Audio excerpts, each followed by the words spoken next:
कधी कधी एकांत पण गरजेचा असतो, कारण गर्दीमध्ये माणूस कधी हरवून जातो हे त्यालाही कळत नाही. ठेच तर लागतच राहील, ती सहन करायची हिम्मत ठेवा. कठीण प्रसंगात साथ देणाऱ्या माणसांची किंमत ठेवा. आयुष्यातील प्रत्येक व्यक्ती ही फार लाख मोलाची आहे, फक्त तिची किंमत ही वेळ आल्यावरच कळेल.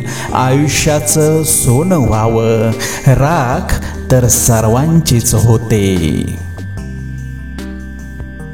अनुभव घ्यायला लाखो पुस्तके लागत नाही, पण लाखो पुस्तके लिहायला मात्र अनुभवच लागतो.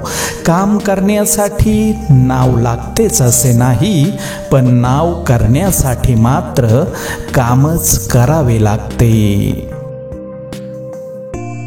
जगातील कुठलीच गोष्ट परिपूर्ण नाही. परमेश्वराने सोनं निर्माण केलं, चाफ्याची फुलं सुद्धा त्यानंच निर्माण केली. मग त्याला सोन्याला चाफ्याचा वास नसता का देता आला? अपूर्णतेतही काही मजा आहेच की.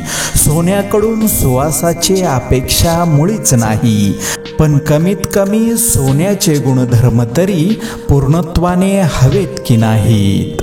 अपूर्णतेत मजा आहे, पण माणूस ते कुठपर्यंत मानतो, जोपर्यंत ती अपूर्णता त्याच्या वाट्याला येत नाही तोपर्यंतच. माणसं कृती विसरतात, पण हवेत विरणारे शब्द मात्र धरून ठेवतात.